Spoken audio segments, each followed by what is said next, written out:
Broadcasting from the business capital of the world, this is the Podcast Business News Network. We often hear those words, go with your gut, listen to your intuition. I'm a believer in we have this ability to pilot us, but I struggle with, and I'm sure many do, how much of that is your intuition? How strong is your intuition? Some believe, man, it's everything. You have to listen to it. Everything you do comes from your intuition. But does it? Well, look at that today. And he's someone that kind of dissects a lot of these things and helps us understand it as a healer, intuitive coach, hypnotherapist, acupuncturist. I've gotten so many epiphanies from him along the way and just validation of things that I wondered about. Distefano is back with us on the program. How are you doing today? Doing great, thanks. How about you, Steve?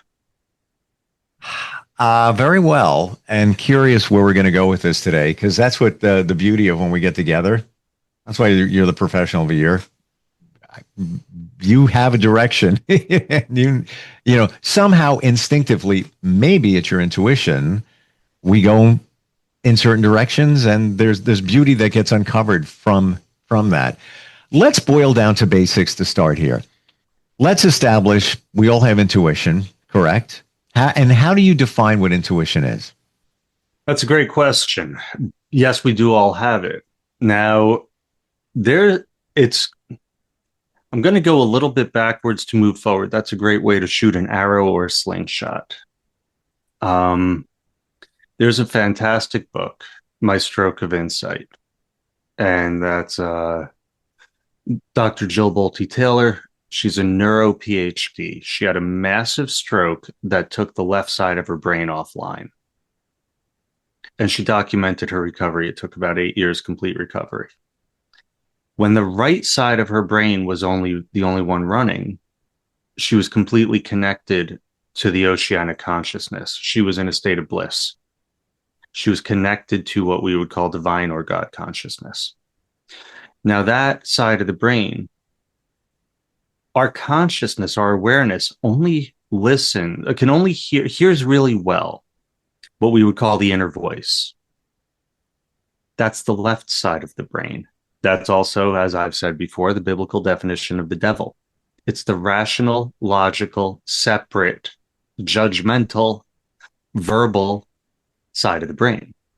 It separates us, creates the illusion of scarcity. It's the only one of our consciousnesses that can lie. So I went to a retreat and I meditated on connecting with my intuition. And what I got back was, you've always connected to it. You didn't have the courage to act on it. So if I go to do something, I'm like, oh, don't do that. That's risky. Don't do that. Follow the safe path. That's my fear side of the brain. That's the left side of the brain, trying to keep me in a small box. That's the depression. That's the anxiety, keeping me in a small box. And it's louder. The intuition is like a candle, but it's consistent.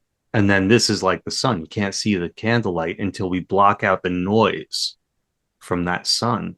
And the intuition is there just waiting for us to connect. Question popped in my head. Why doesn't the intuition beat the blank out of the logic? Why can't it just say, hey, whoa, wait a minute, logic, get out of the way. You don't even know what you're talking about. I got this. Why doesn't that happen?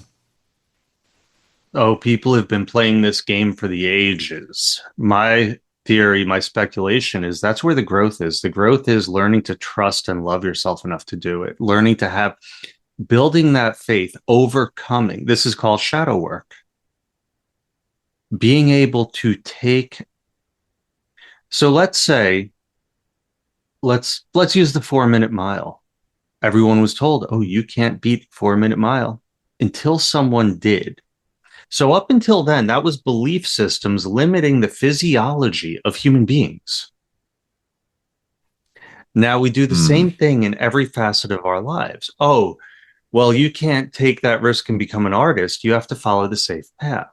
You can't fill in the blank. And so every time we overcome, oh, the boss is always making me stay late and I'm afraid to say no.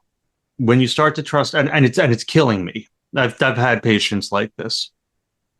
And when they take ownership of themselves, trust themselves, and love themselves enough, the growth they experience, that's the unique thing. You see, we are the infinite. That's the right side of our brain. We are the infinite, getting to have the experience of being limited. The joy of this incarnation is being limited and then overcoming the limits, leveling up, so to speak. So if we just heard the intuition and it was all billboard and we knew for sure that, oh, we don't have, no, it's that discovering and taking those leaps of faith and building and trusting ourselves and trusting our creator that we begin to really do it. And so the devil shouts and lies and is flashy. We all know that. The lies are always loud and flashy, and the truth is boring and consistent and beautiful. It's not really boring. It seems to be boring. Why do we have to go through this? Why can't we just, it's been said that we need to learn a lesson. That's what this is all about. How come? Have you ever played a video game? Sure. Good. Do you start off with all the weapons and tools and powers and all that? Would it be any fun if you're on level 1 with like the super sword and the super shield and you're fighting little guys about? That's not fun. There's no challenge in it. We crave what we create in video games, movies, etc. is a mirror of our consciousness, which is another mirror of our creation and what lies behind it. And we consistently run the hero's journey. And that's a journey of growth and overcoming and then coming into. If we already had it all from the start, then what are we? Then we just all come in like, I don't know. Honestly, because the unlimited, the infinite, can never experience growth because it's already infinite. It can never experience overcoming. It can never experience that amazing feeling we get when we finally nail it. And so we create limits to then get the victories. We create limits to get the victories. Yeah, the true miracle is that we believe we're limited, because that's not true. It's funny, everything's flipped on its head when you start to look at it that way. But if we are created of and from the infinite, then we can be nothing other than that reflection. To believe that we are limited is the true miracle. Pieces are coming together in my mind, and I'm seeing it because I've always believed, I think most of us do, that if we didn't experience sadness, sorrow, we wouldn't know what happiness and joy is. So to the point here, if we were just born with everything and everything was fantastic and intuition was the beacon for everything, and you just made all the right choices every single time and it was all perfect, and it would be kind of boring. There would be no ups and downs. It would just be steady rolling. So now I see it. I see it in a different light. What else should we know about our intuition? Well, I'm going to do a little sidebar right now. Sure. So I'm going to group Hounds of Business. Everyone in there, very high level people. It's a humbling experience being around these people. It's really an incredible group. And everyone that I've spoken to in that group, myself included, has been through excruciating high levels of challenge and difficulty, because that has given us the roots, the stability for the growth that we've had. We've lived the experience. We haven't read about it. We've suffered in order to dig deep into ourselves. And that lets us trust ourselves at very deep levels. So without those challenges, see, a lot of people are like, oh, the bad things, this is super, super, super important. Why do bad things keep happening to me? That's victim mentality. Mm-hmm. Why do I keep bringing this pattern back into my life? That's creator mentality. And when we start seeing that, why does this pattern keep happening? Why is it in my life? And why am I bringing it? What am I supposed to learn from it? Now we dig deep. Now we don't resist the change. And now we listen to what we're being told and we grow through it. So that's actually connecting to intuition also. That's not resisting. Because how does intuition talk to us? I am actually putting together a deck of cards like tarot cards. And one of them is, how does it talk to us? Because we can also call it subconscious. We can also call it heart. Now it's not an exact one-to-one, but it's close. It speaks to us through, why does this keep happening to me? Those patterns that keep coming into our life are reflective of patterns we're running. So when we start paying attention to that, we start connecting to what we're telling ourselves. Listen to, even for me, I'm an auditory type of person, so I'll hear it on songs that play or things that are said. And we've established we're the same way that way. Like yes. I hear things in lyrics. I'm like, well, why did that play? What's going on there? Why am I hearing that song again? Whatever. Or the song will pop into my head. Yes. And then I'll be like, okay, why did I just think of the song? And then I'll play through the lyrics. So that's another way it communicates. It also communicates through my body. If I start having pain, that means I'm holding stress. It means I'm resisting somewhere. And if I attend to that, I can begin to connect.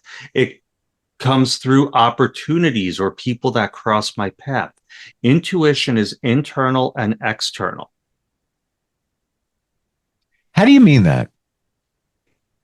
Well, in the external sense, why does this keep happening to me? Why do these patterns happen?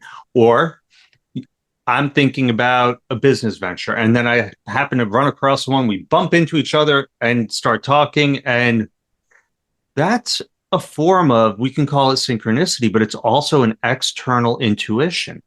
It's a pattern that's sort of happening if I choose to then engage and take that leap. Timing is everything. Why did that happen? Let's say you have a business idea. You've been thinking about it. This is right. This is the right thing. You walk into a Starbucks. You see somebody you haven't seen in a long time. And then you start talking and they're thinking about doing the same business. And then, my gosh, wow, okay. Hey, you want to talk a little bit later? I'll give you a call. Whatever. We'll get together again when we have time. That person showing up in that example, it didn't happen just randomly. They were put there for that reason. But how do you tie that into your intuition? Steve, we're here to live life. Most people just get stuck in the prison of the grind. We're here to actually maximize and live life. Life will always give us the opportunity to live. Now, here's the great part. You take old Chris, runs into this person in the Starbucks, maybe doesn't even say anything, maybe just says, hey, how you been? Something foolish like that. I don't engage in life. Fortune favors the bold. Me now would be like, oh, that's awesome. Hey, how you been? How's the family? Really engage, connect with the person. Then we end up talking. Then we end up finding out. And then I'm like, okay, I'm going to see, we don't grow until we push our comfort zone. That's part of the game. So I'm going to become a little uncomfortable. I'm going to be like, yeah, I'll take this risk. I'll engage. I'll grow. We'll grow collaboratively. We'll dance because, everyone knows you go into business. Sometimes your partner totally hoses you. So there's the risk, but there's also the trust that, hey, this is really great timing. I love this. This is going to be fun. No matter how it turns out, it's going to be fun. But interestingly, based on my experience, like you just said, you could enter into a business with somebody and then get hosed, or it just doesn't work out that way, or one's pulling more weight, way more than the other one. Because of our amazing intuition, you'll know. You'll know sooner once if you're more fine-tuned into it, you'll get that feeling, well, this is just not, it's not going in the direction I want to. Should I just keep doing it just because, that was the plan? Or your intuition will say, no. Yeah, it's just, I stopped at my intuition or universe. I stopped it for you there because that's not what you should be doing and or with this person. And that's the best part because Hmm. maybe I'm just super desperate to make it happen and I sign on with the wrong person. Now I'm learning calibration, discernment. And so even if it doesn't turn out the way that I would have envisioned, instead I'm getting this powerful lesson. And then later on, in an even bigger scenario, I have the tools to listen at a deeper level because the intuition is connection to the infinite. The intuition is part creative force and part receiving. Everything is bilateral, Hmm. bidirectional, everything. Well, there's one I got to process, as I we know, all do. Steve. I'm sorry, and I was No, really that's good. I was really thinking because this is what you do intuitively, but for communication, it's imperative, it's essential that the listener hears what's said. Now, this is what you do. This is something when I'm one-on-one coaching, I recalibrate every time. A lot of times I realize, even with a patient who has back pain, I say, lie down, face up. The other 10 doctors they saw have them go face down. Half the time, 4 words, lie down, face up, I have to say, other face up.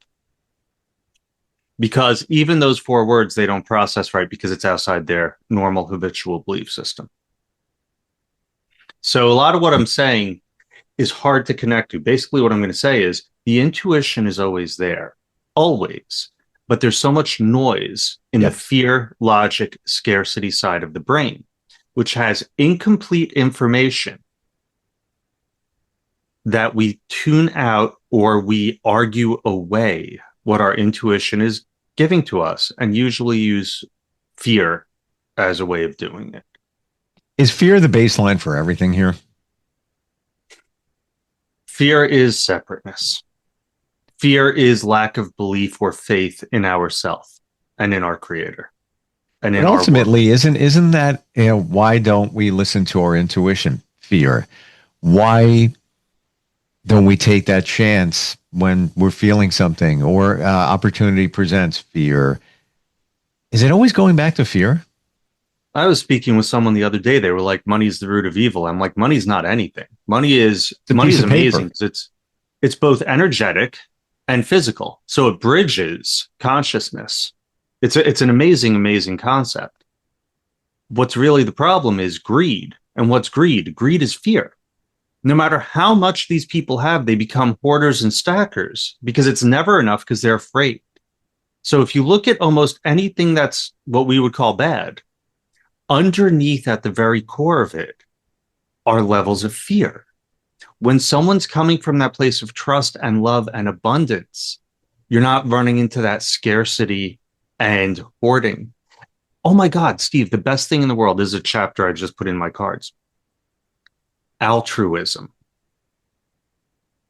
Hmm. Now, what is altruism? It's giving without expectation of return. And when we do it right, it's a multiplier. So I did a favor for someone over the weekend, and it was really, I really went above and beyond because I love this guy. And what it did for him is 1,000 times more than I had to put into it. And it felt really, really good to be able to give that to a person.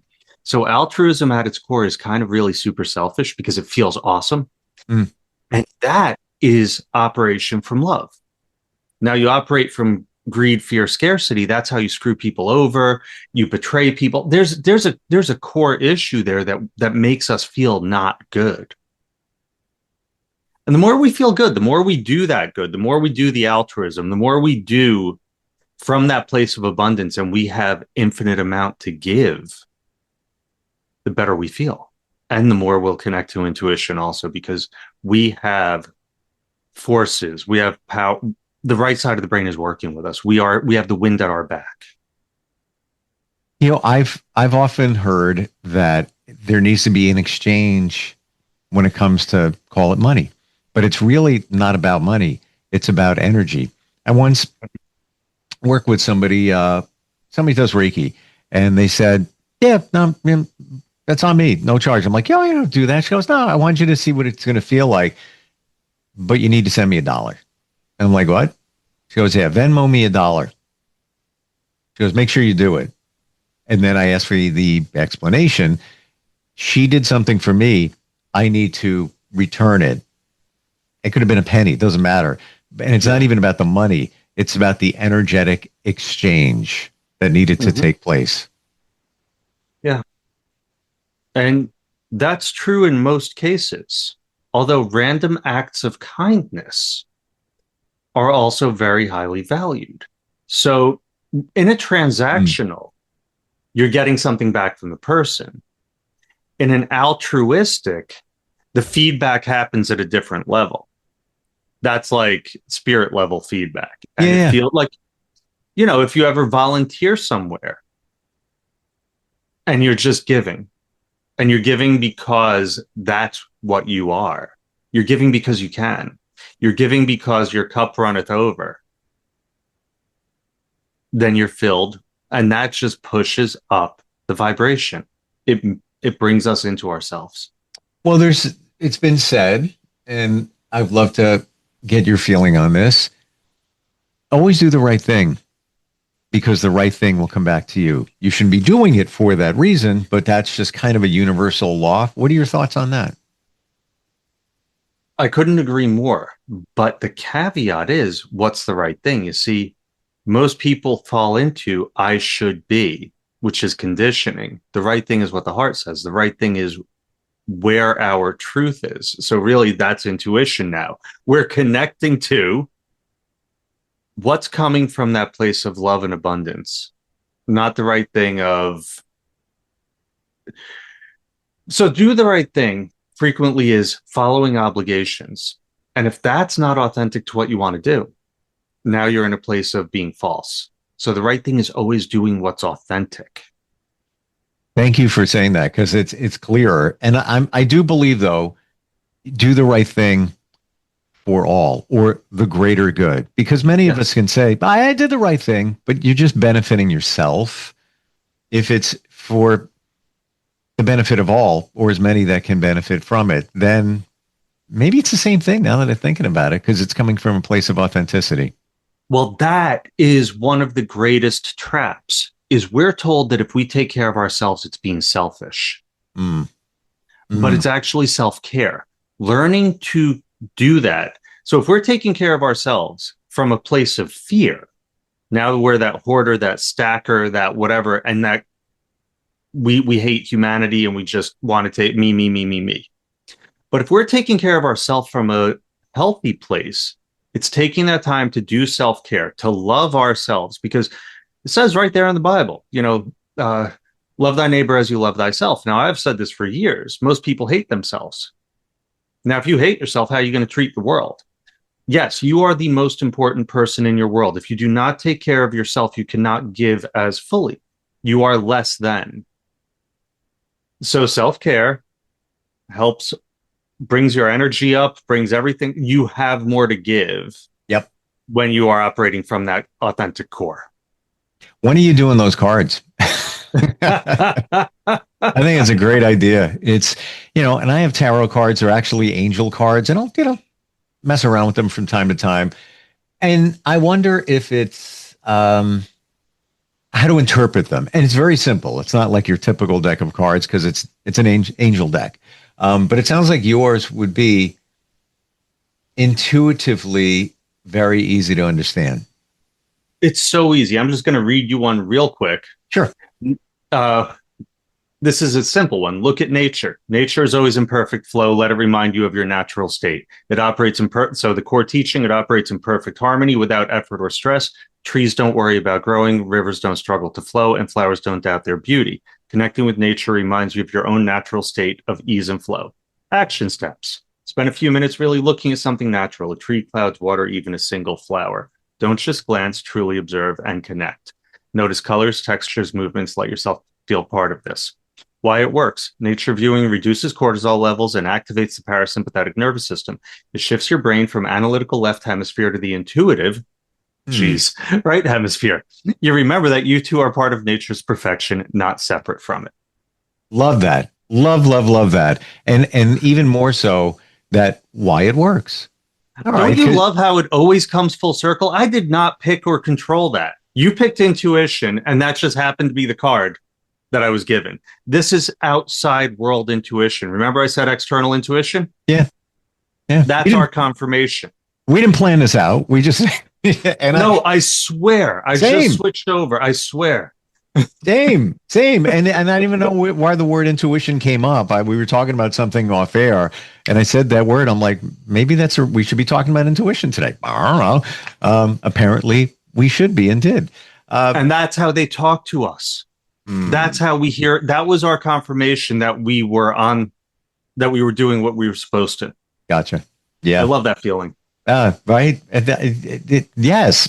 Yeah, I'm feeling the same thing because I couldn't say that unless I was feeling the same thing. Wow. And one last super quick thing. When I speak with people, they always want to understand it. They always want to hold it. That's only the left side of the brain. If anyone's paying attention, we did not plan or control this. This flowed through. It's something, this is what flow and intuition is. It's all a movement that we have to just allow and be present for. We need to keep flowing. Yeah. And now I understand those two words, flow state. Be in a state of flow as much as you can. How do we connect? Somebody's got a question for you.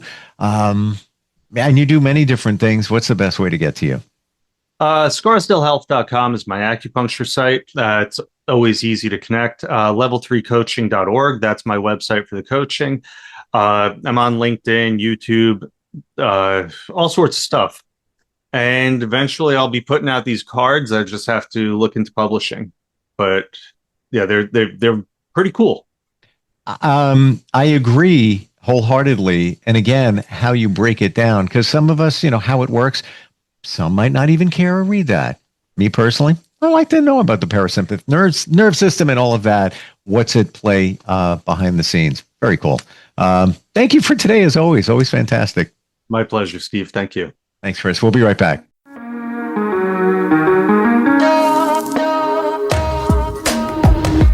Broadcasting from the business capital of the world, this is the Podcast Business News Network. Hi, this is Terry Crews, actor, former football player, game show host, father of 5, and all-around big dude. I'm also an expert on drama. I know all kinds of drama. There's the good kind that comes with having a house full of kids. There's the bad kind like season-ending injuries. There's the necessary kind like having an agent in Hollywood. And there's silly drama like the drama around my percolating pectorals. And then there's the drama you can skip. Skip the drama that comes with not having your high school diploma or equivalency. Find free adult education classes near you and finish your high school diploma. Visit finishyourdiploma.org.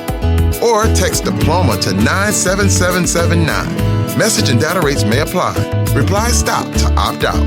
That's diploma to 97779. And leave the drama to actors like me. Brought to you by the Dollar General Literacy Foundation and the Ad Council.